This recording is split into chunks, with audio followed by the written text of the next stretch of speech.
네, 여러분 추석 잘 보내셨습니까? 네, 또 이렇게 본당에 가득 차게 모여서 추석날인데도 불구하고 또 하나님께 영광 돌리게 하심에 감사를 드립니다. 오늘 하루 곳곳에서 또 여러 가지 기쁘고 감사한 일들도 있었을 것이고 또 때로는 아쉽고 속상한 일들도 있었을지 모릅니다. 이 저녁에 주의 말씀 앞에 서서 다시 우리 스스로를 점검하면서 또 하나님께서 우리에게 주시는 사명과 위로와 은혜를 누리시는 귀한 시간이 되시길 주님의 이름으로 축원을 드립니다. 1517년 비텐베르크 대학교회 정문에는 한 장의 커다란 종이가 붙었습니다. 바로 종교개혁의 시작이 되었던 마틴 루터의 95개조 반박문이었습니다. 사실 마틴 루터는 이때 반박문을 붙이면서 이렇게 크게 역사에 남을 만한 그런 큰 종교개혁을 하려고 했던 것은 아니었습니다. 다만 진행되고 있는 상황이 너무나 비성경적인 교황 중심으로 흘러가고 있었기 때문에 이렇게라도 주장하면서 교회를 회복시키고자 했던 것이죠. 이러한 작은 개혁의 움직임이 많은 성직자들과 그리스도인들에게 영향을 미쳐서 드디어 종교개혁이 이루어지고 또 결국 천주교를 뛰쳐나온 장로교나 감리교나 성결교나 침례교 같은 개신교가 생겨나게 된 것입니다. 이 95개조의 반박문을 제가 하나씩 좀 살펴보았습니다.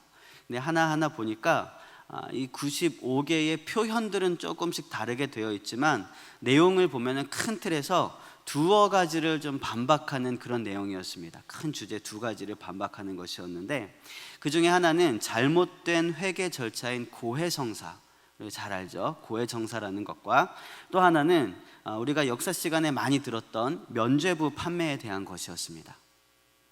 그 당시 성 베드로 성당을 짓기 위해서 건축비가 필요했죠. 이 교황청은 이 건축비를 모으기 위해서 면죄부를 판매하였습니다. 그래서 건축금을 모았는데요, 이 면죄부라는 것이 하나님 나라의 입장 티켓으로 바뀌게 되었습니다. 사실 여기서 천주교의 교리를 간단하게 살펴보면요, 몇 가지가 성경과 왜곡되어 있다는 것을 우리는 알 수가 있습니다.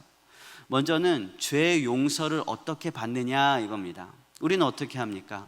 주님 앞에 회개하며 기도합니다. 회개하며 기도하고 우리의 죄를 하나님 앞에 고백할 때 하나님께서는 용서를 선포하십니다. 근데 천주교에서는 죄 용서를 받으려면 어떻게 해야 되는지 우리 잘 아시죠? 고해성사를 해야 됩니다. 고해성사. 그리고 고해성사를 통해서 성직자가 용서를 선포를 합니다. 그러면 이제 용서가 받는다는 거죠. 용서를 받는다는 거죠. 사실 이것만으로도 굉장히 큰 문제의 소지가 있습니다. 그런데 그 다음에도 문제가 있는 거예요. 뭐냐면 죄 용서를 선포하면서 이 성직자가 몇 가지 숙제를 내는 것입니다. 죄를 용서받기 위해서는 당신은 이것도 하고 저것도 하고 이것도 해야 됩니다. 이렇게 숙제를 내는 거예요. 그 숙제가 이제 숙제를 해야만 이 죄에 대한 잠벌이라고 합니다. 잠벌이 이 땅에서의 모든 그런 잠벌들이 해결이 된다라고 이야기를 합니다.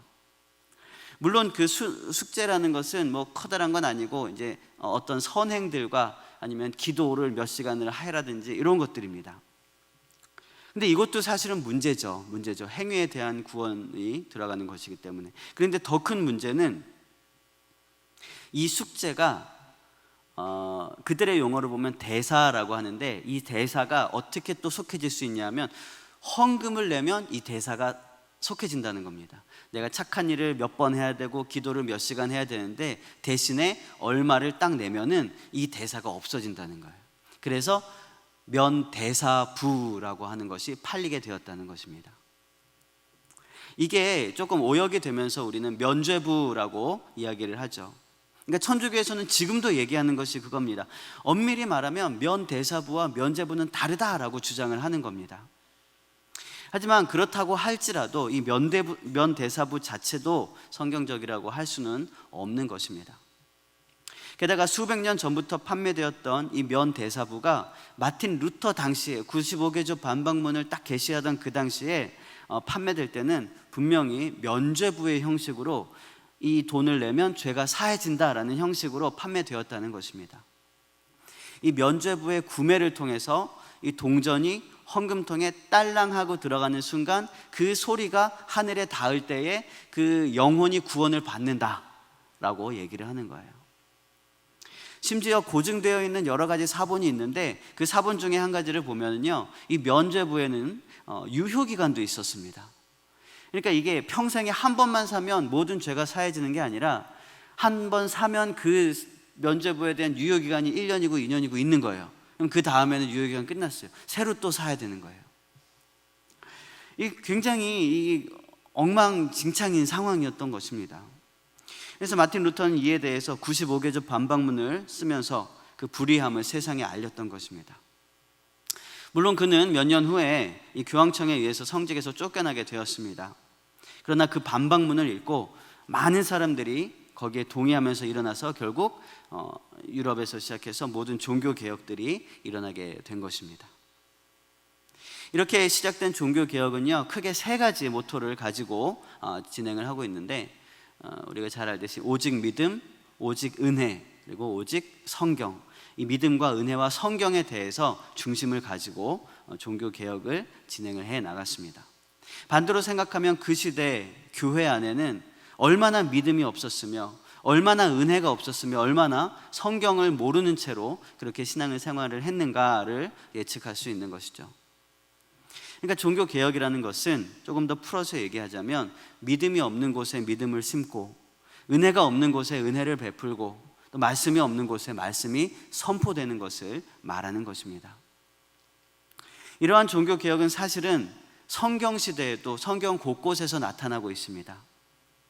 특별히 출애굽기나 아니면 이스라엘 왕국의 그 열왕기 시대, 오늘 보는 역대 상하 이 모든 시대에 많이 나타나고 있습니다. 우리는 계속 새벽 기도를 통해서 역대상, 역대하를 말씀을 묵상을 하고 오늘 새벽에 역대하가 끝났습니다.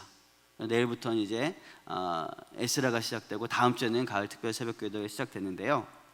이 본문 내용들을 쭉 우리가 살펴보면서 특별히 오늘 34장에 나오는 요시야 왕의 종교 개혁에 대해서 우리가 함께 묵상을 하고자 합니다. 오늘 본문에 보면 왕국 시대에 요시야라는 왕이 종교 개혁을 하게 되는데요.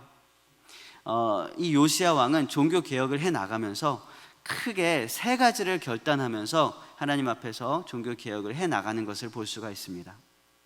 가장 먼저는 첫 번째 결단은 정결을 결단하였습니다. 우리 따라해 볼까요? 정결의 결단. 네, 정결을 결단하였습니다. 정결이라는 것은 쉽게 얘기하면 깨끗해지는 것입니다. 깨끗해지는 것입니다. 깨끗한 상태. 깨끗하게 되려면 어떻게 되냐면 씻어야 됩니다. 가장 먼저는 씻어야 되죠. 더러운 것을 제거하는 것이 깨끗해지는 것입니다. 요시야는요, 왕이 된 직후에 유다와 예루살렘을 먼저 정결하게 하였습니다. 깨끗하게 씻었습니다. 요시야가 정결하게 한 방법이 무엇이었냐면 3절 말씀에 보니까 산당과 아세라 목상과 아로 새긴 우상과 부어 만든 그런 우상들을 제거해버렸다라고 기록하고 있습니다. 섬기고 있던 우상들을 제거한 것입니다. 그것이 정결하게 하는 가장 첫 단계였습니다. 우리도 마찬가지입니다. 우리도 하나님 앞에 정결하게 되는 그런 고백과 결단을 해 나가야 합니다. 우리가 정결해지기 위해서는 우리가 있는 모습 이대로는 안 됩니다. 우리는 먼저 죄를 씻어내야 합니다. 우리 삶 속에서도 제거해야 될 우상들이 참 많이 있습니다. 부정함, 거짓, 음란, 교만, 혹은 재물에 대한 욕심, 혹은 외모 지상주의, 물질 만능주의, 남보다 조금 더 우월하게 살아야 한다는 그런 세상의 가치관들, 이 모든 것들이 사실은 우리가 제거해야 할 우상들입니다. 이 모든 것들은 사실 우리의 삶과 분리시키려야 분리시킬 수 없을 만큼 가까이 있습니다. 우리의 삶은 죄와 막 뒤엉켜 있습니다. 죄의 뿌리를 뽑으려면 어쩌면 우리는 나만 하지도 않을지도 모릅니다. 그만큼 우리는 철저히 죄에 사로잡혀 있습니다.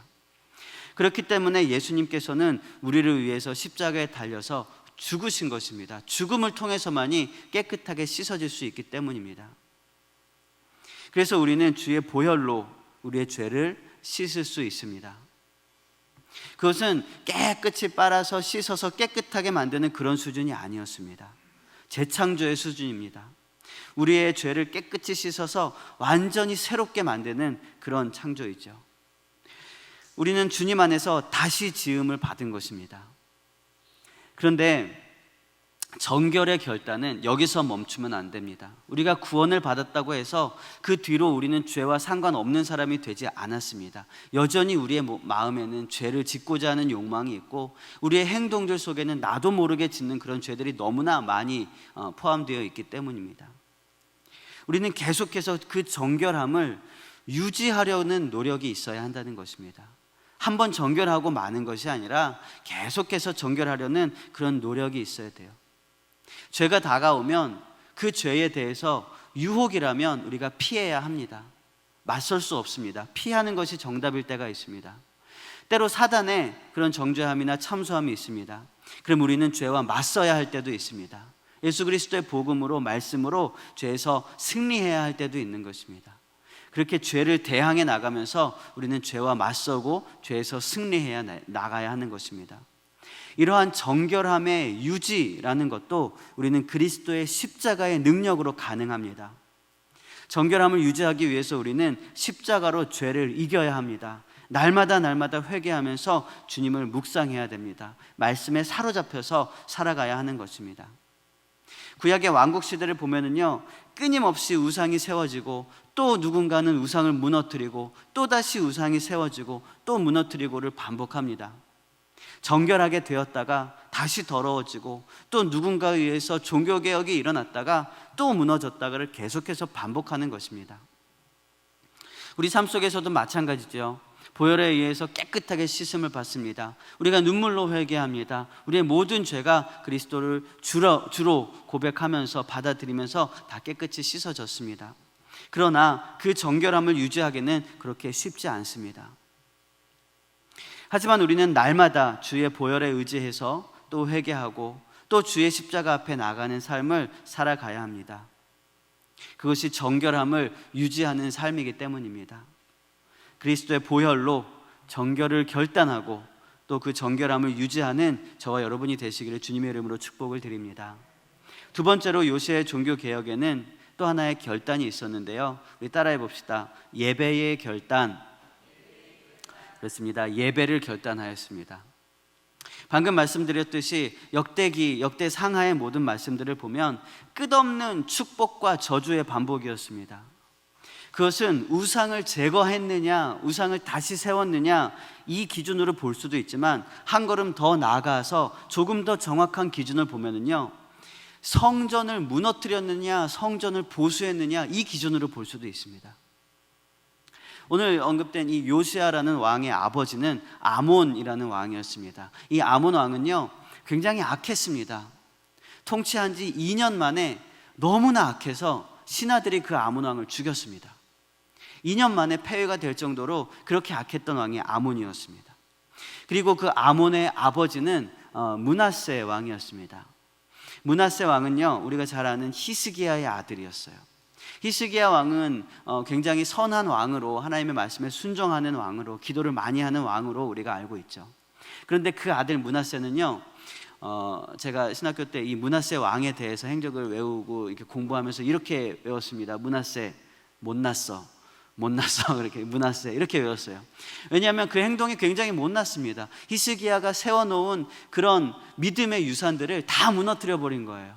성전을 다 헐고 또 우상을 다시 세우고.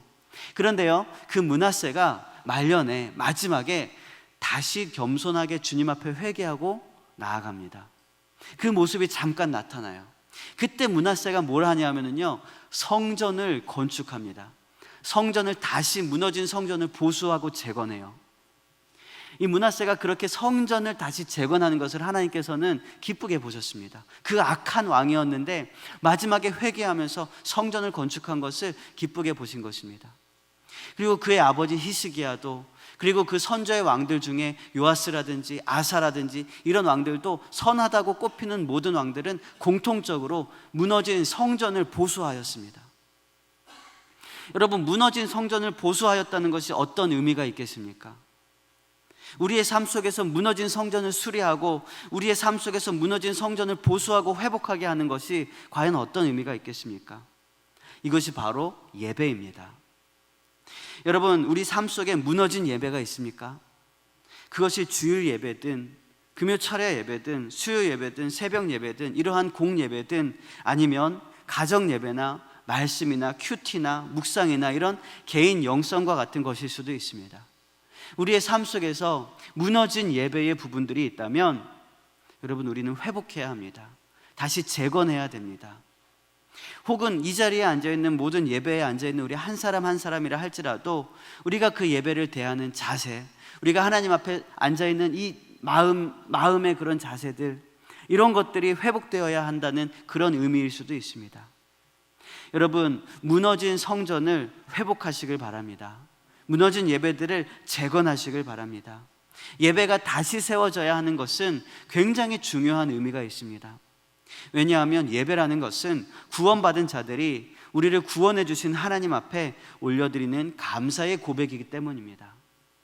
그리고 하나님께서 우리 각 사람에게 어떤 말씀을 말씀하시고자 한다면, 어떤 하나님의 뜻을 우리에게 깨달아 알게 하시고자 한다면 가장 확실하고 증명된 통로가 바로 예배입니다. 하나님께서는 예배를 통해서 우리에게 말씀하시고 예배를 통해서 우리에게 하나님의 뜻을 알려주시는 것입니다. 특별히 주님의 몸된 교회에서 드려지는 예배는 주님께서 세우신 거룩한 공동체인 교회라는 공동체의 주된 목적이고 사명이기 때문에 우리는 예배를 다시 세워야 합니다. 우리 각자의 삶 속에서 예배가 무너진 것이 있다면 다시 세울 수 있는 그런 저와 여러분이 되시기를 주님의 이름으로 축복을 드립니다. 세 번째로 요시야의 종교개혁에는요, 세 번째 결단이 있었습니다. 첫 번째는 정결의 결단이라 그랬어요. 두 번째는 예배의 결단입니다. 세 번째는 따라해 봅시다. 순종의 결단. 그렇습니다. 순종의 결단입니다. 이 순종을 결단하기 위해서 우리는 두 가지를 염두에 두어야 되는데, 하나는 어디에 순종할 것이냐 이겁니다. 누구에게 순종할 것이냐, 무엇에다가 순종할 것이냐입니다. 로마서 6장 16절은 이렇게 말씀하고 있죠. 너희 자신을 종으로 내주어 누구에게 순종하든지 그 순종함을 받는 자의 종이 되는 줄을 너희가 알지 못하느냐. 혹은 죄의 종으로 사망에 이르고 혹은 순종의 종으로 의에 이르느니라. 이렇게 말씀하고 있습니다. 그러니까 주인이 종을 고르는 게 아니라 종이 주인을 선택한다는 것입니다.